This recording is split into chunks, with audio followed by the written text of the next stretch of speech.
Hello there. I'm so glad that you could join us today. I am super excited to introduce you to a couple of people that I just adore and love their work and love the work that they do with small business owners. So I'm going to introduce them to you in a second.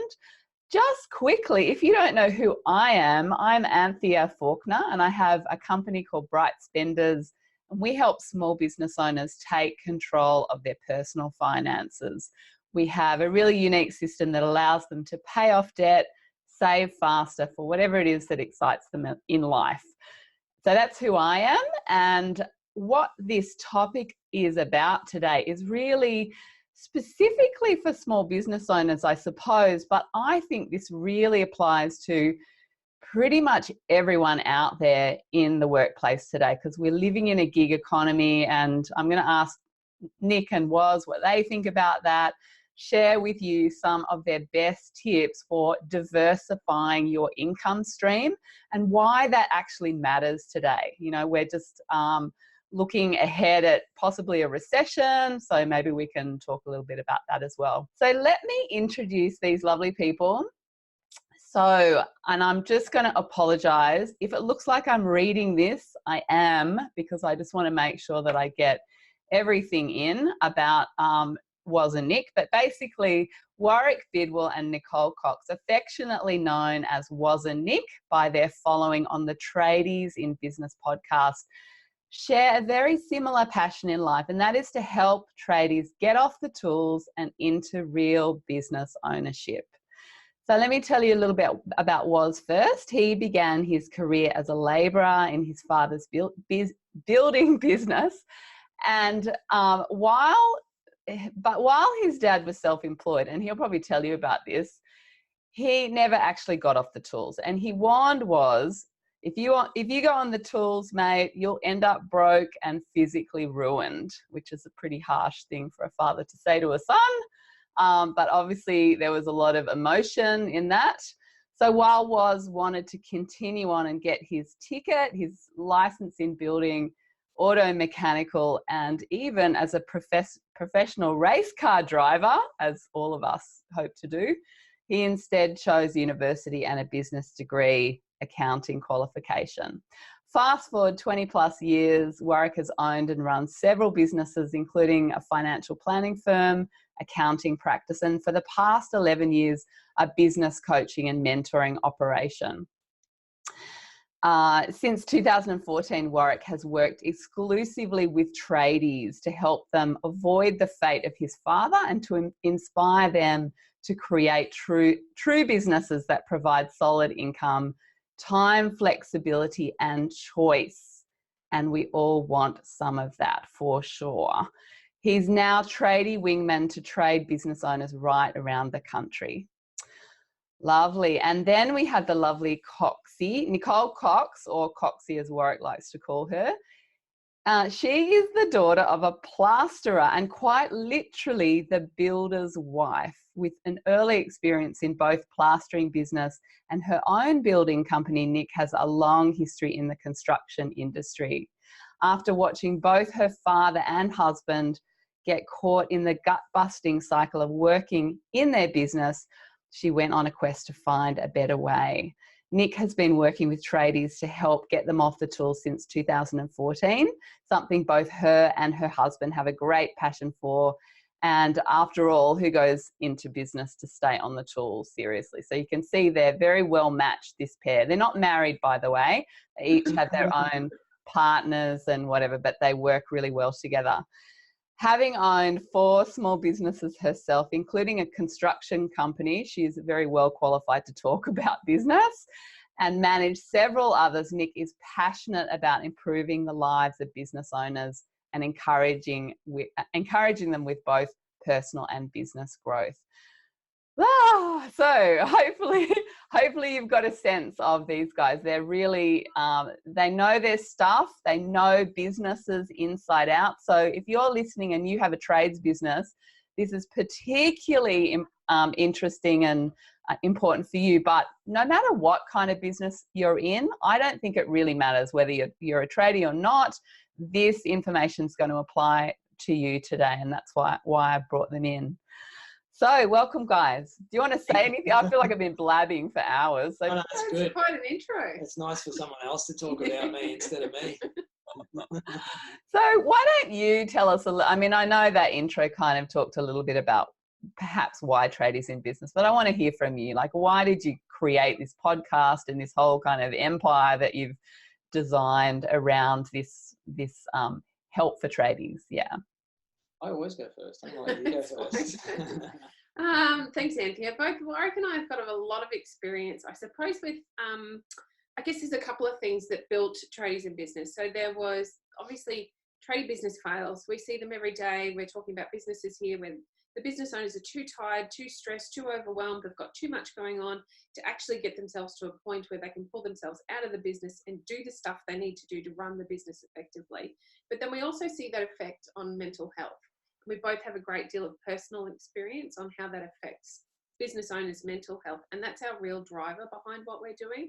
We really want to help them improve the mechanics behind their business so that they have that space to have a good, healthy mental health. We see far too many tradies or tradie business owners, or business owners in general, really, that are in a terrible position in their lives where they're so stressed and overwhelmed that they just don't have, I guess, the space in their lives for the relationships that they should be having, for their family, for even friendships, and time to go out and play golf or hang out on the weekends and just relax.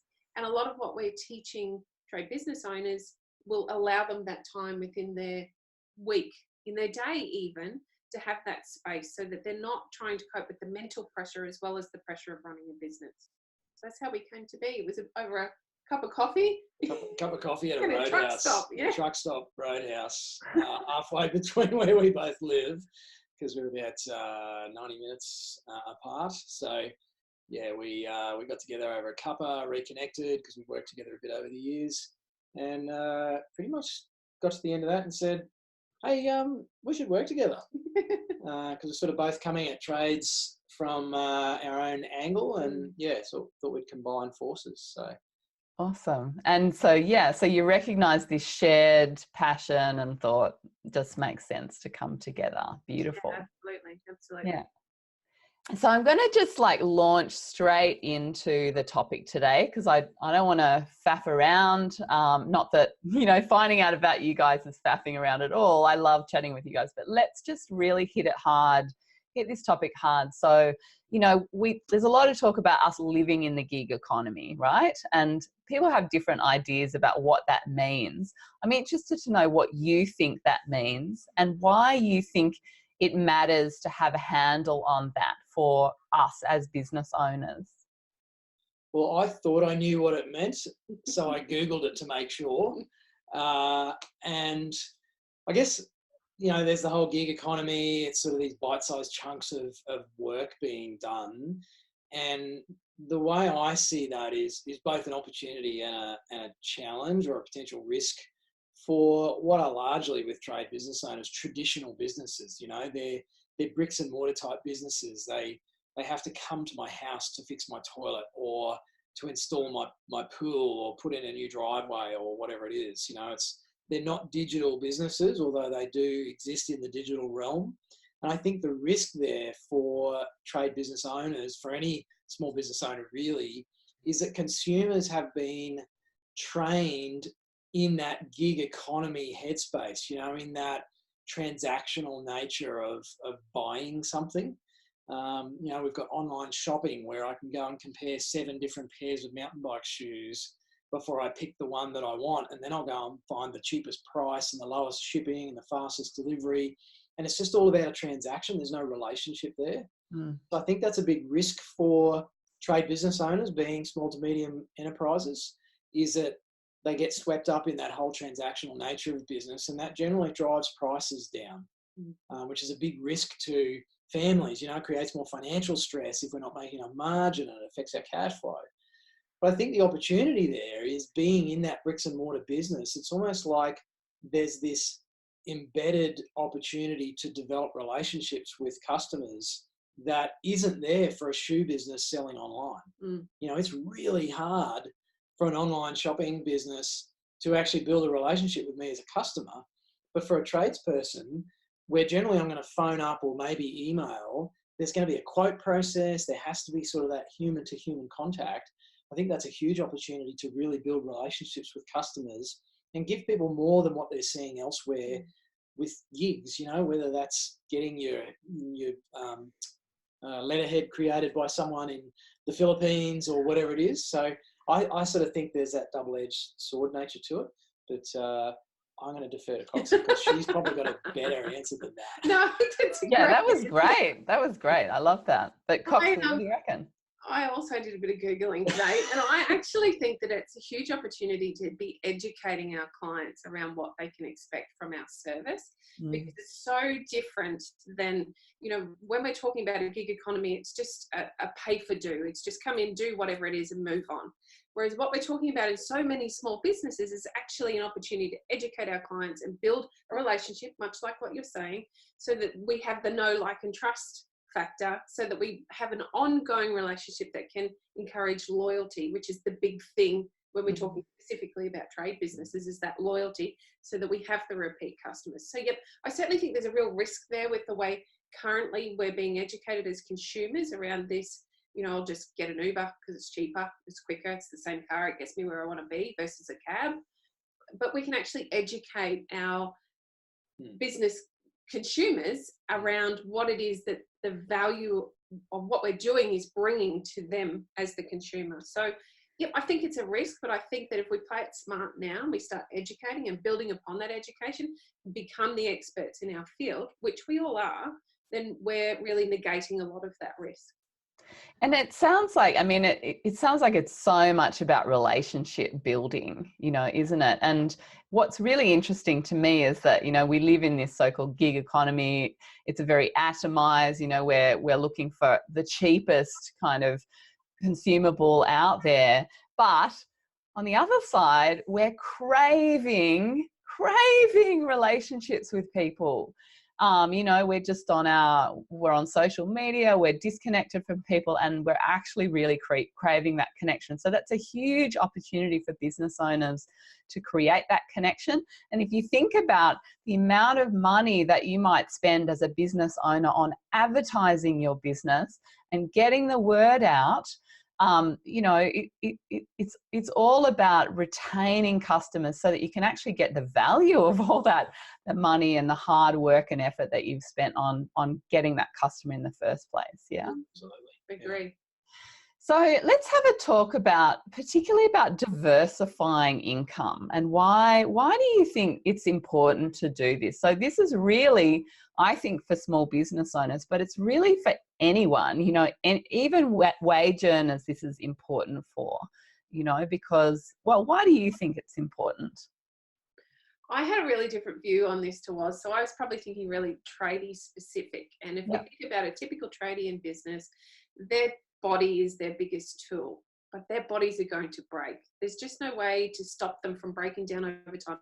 Now, again, that might be mentally because the overwhelm is too much, or it might be that physically we start to break down, like my husband, whose shoulders are no good and suddenly can't work. So we need to be looking at ways in which we can diversify our business so that we aren't relying on the one income stream in case something goes wrong, like I have an accident on the way to work, or somebody calls in sick and suddenly that job can't be performed. We need to have a broad, or as broad as we can, at least a couple of streams of income that we can rely on within our business, so that if worst case scenario comes in whatever form that might be, and for me I was thinking physically, you're thinking a bit broader than I was, but that we have a diversified stream of income to draw from. Perfect. Yeah, I probably look at it in terms of, you know, my old financial planner hat that I used to wear for years, which is, you know, you go see a financial advisor, they'll talk about spreading your investment risk and not putting all your eggs in one basket. And I suppose when we're sort of narrow in our business, and if all I do is, you know, paint new houses for builders, if that market gets affected, which you mentioned the big R word earlier in recession, then one of the early things that we see is building approvals fall away and the building market softens or collapses.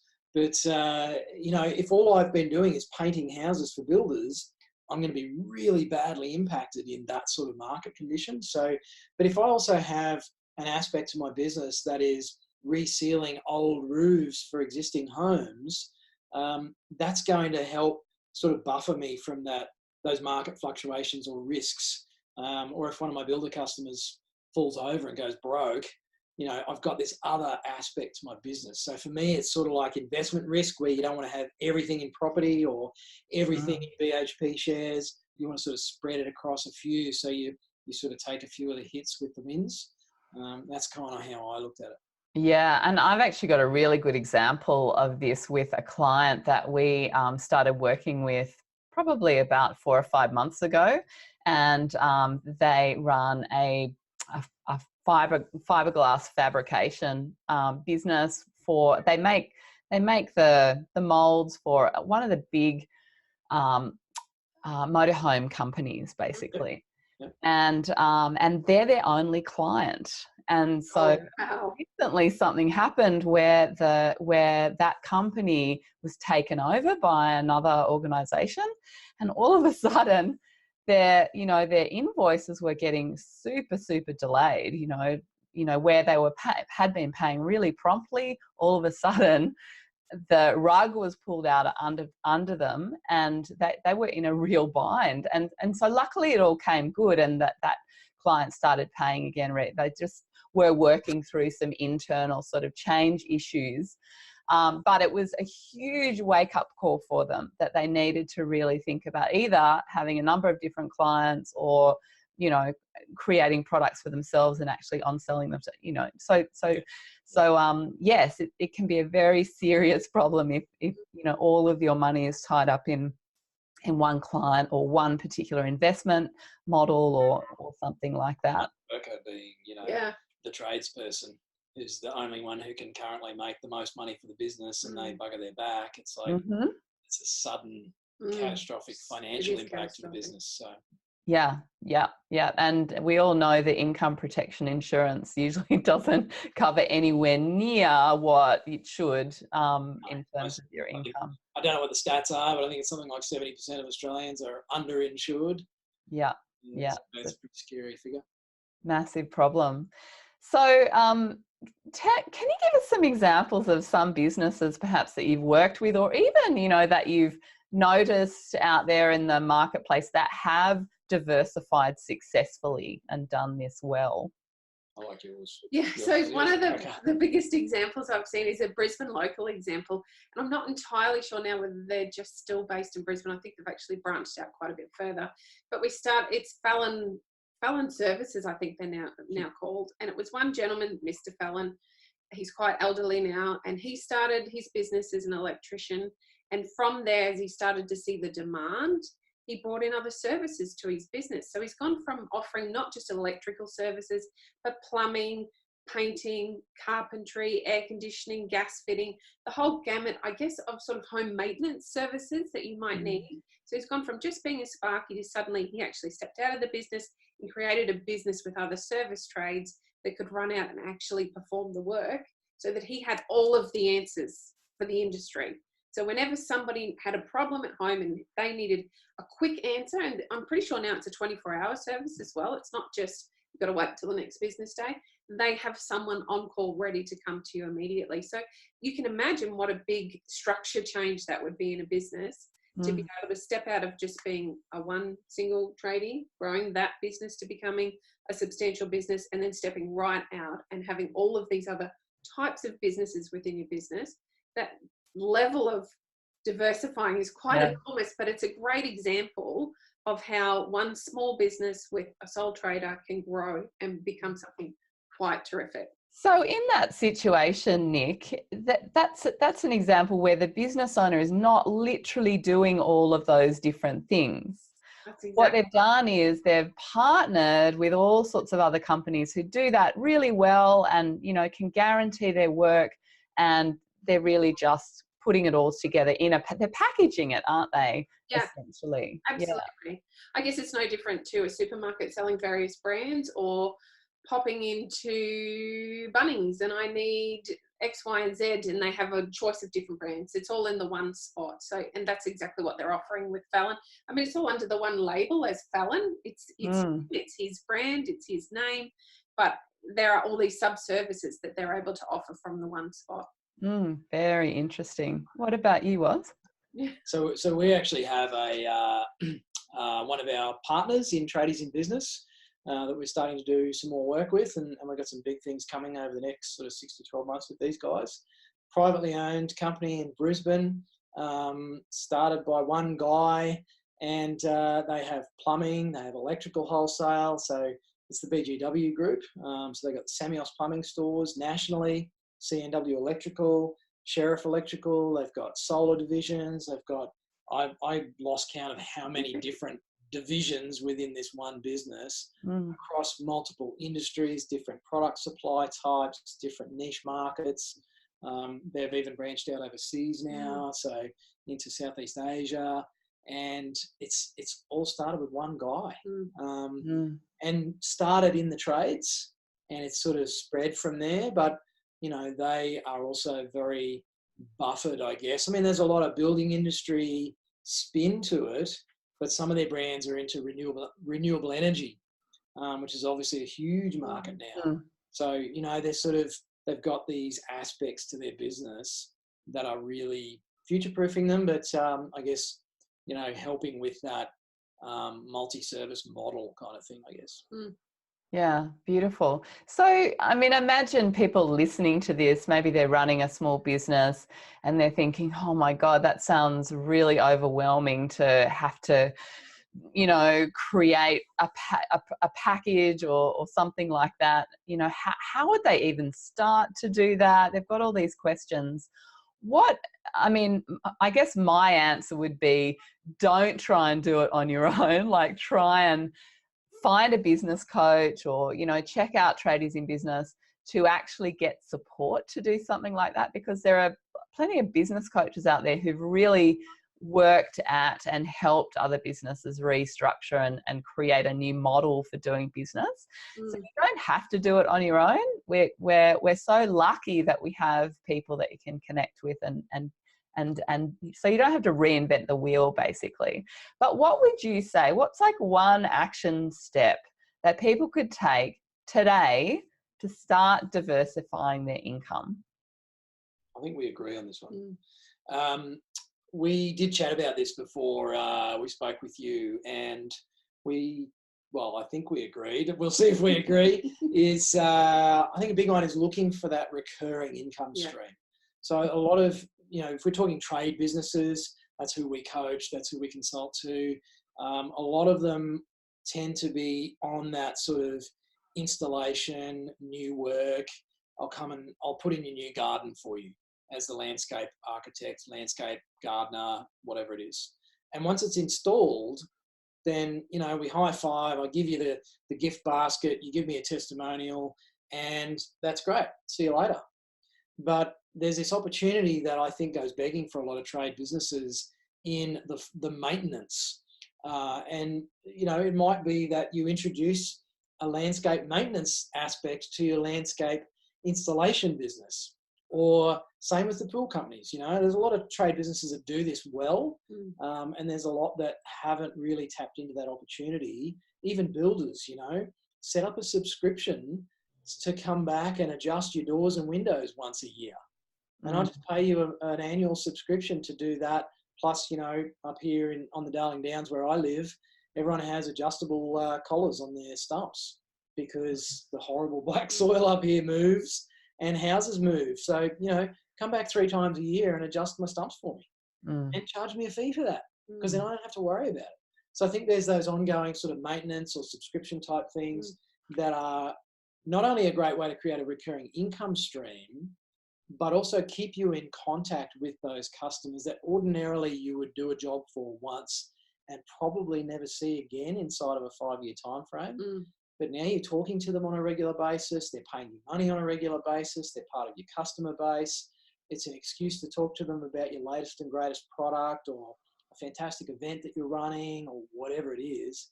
and sort of loop all the way back to what we said at the start, which is build a relationship with your customers, because that's going to create more of an income stream and more of an opportunity to solve problems for people.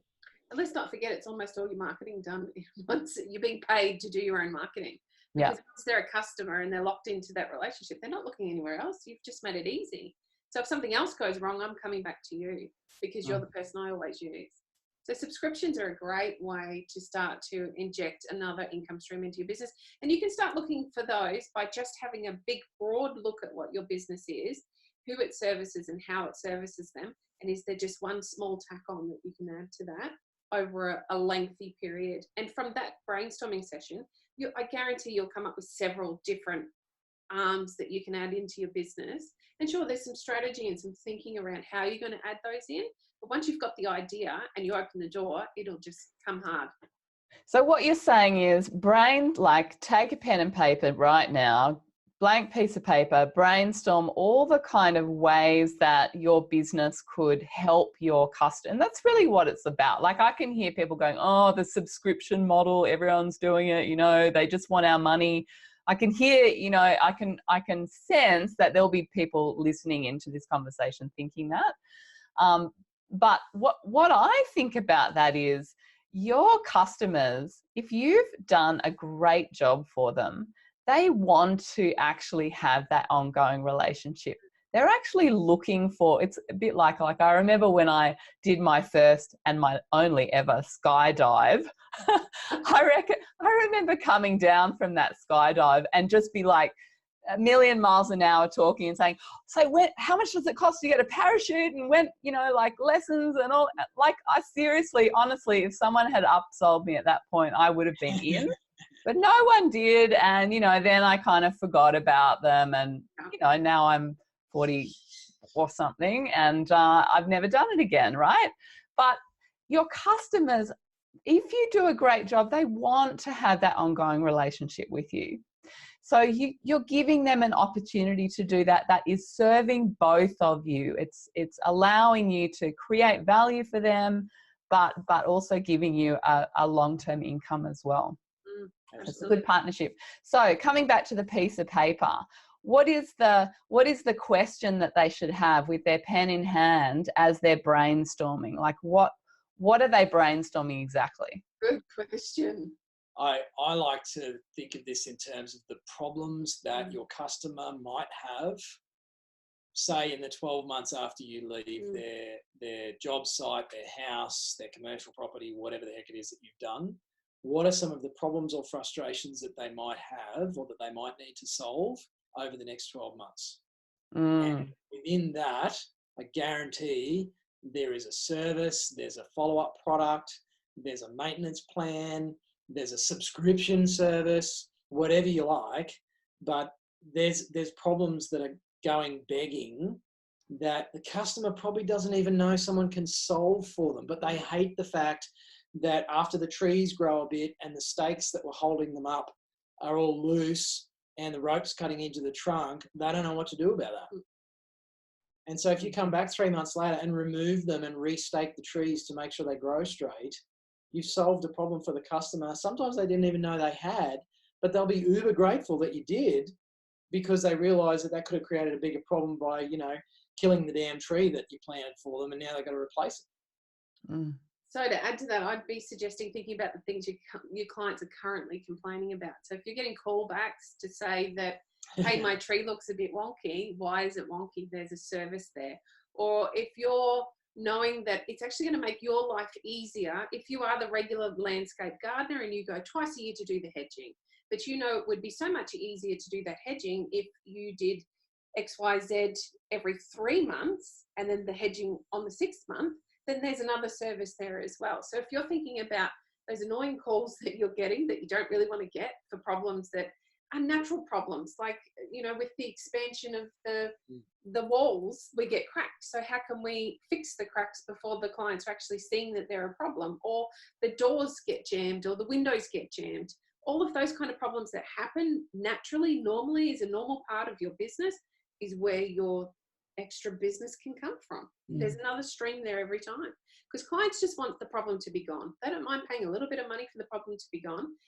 but they want it gone. They don't want to have to think about it. And if you're doing the thinking for them, not only are you creating an income stream, you're becoming a rock star business who has always got the answer for any problem before it's a problem.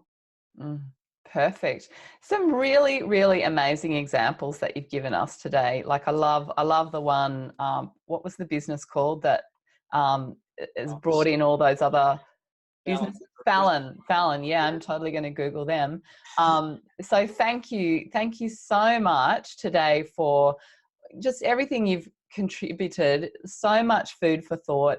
And I think, like, I'm just going to keep this really short, this interview, because I think we've got gold just in what we've got today. I don't want to ramble on for hours. And so I really appreciate your time. Tell us a little bit about how, we can find you if people are listening to this and they want to maybe get a bit of business coaching, just help to do exactly what we've been doing. Where can they go? Oh, we're everywhere. Just start by Googling Tradies in Business. We've got so many different offerings. We start with a freebie podcast, which has got, you've been on the podcast with us, Cynthia. I have. Absolute nuggets of golden information in the podcast. From the podcast, the natural transgression really from there is the Facebook group. We have a huge Facebook group. It's a free group with 1,200 like-minded tradie business owners. And we invite our tradie business owners to come in. There's a couple of questions you've got to answer so we can make sure that you're authentic and you're not there just to glean the information and run away or spam us. And then from there, we have some paid offerings. So if you head on over to Tradies in Business, our website.com.au, you'll find that we have some lower end levels for those tradies that are really gung-ho tradies and ready to DIY their own business education. From there, we have a couple of steps up, including business coaching as a final level, if that's something that people are interested in. Did I miss anything? Not really. We're on Instagram, we're on Facebook, we're everywhere. Yeah, all social handles are just Tradies in Business, Yeah. so you can find us everywhere. Easy peasy. And I have consumed your podcast on my walks pretty much every day for the last, I don't know, 6 or 8 months or something like that. And it is super entertaining. They have an Effort Friday running that. Do you still do that? Yeah, absolutely. That's pretty hilarious. They get into some pretty serious, topics on that Effort Friday version. So highly recommend listening to it. Thank you guys. Really appreciate you coming on. And yeah, we'll definitely connect again, I'm sure. Thanks so much. Thanks, Cynthia.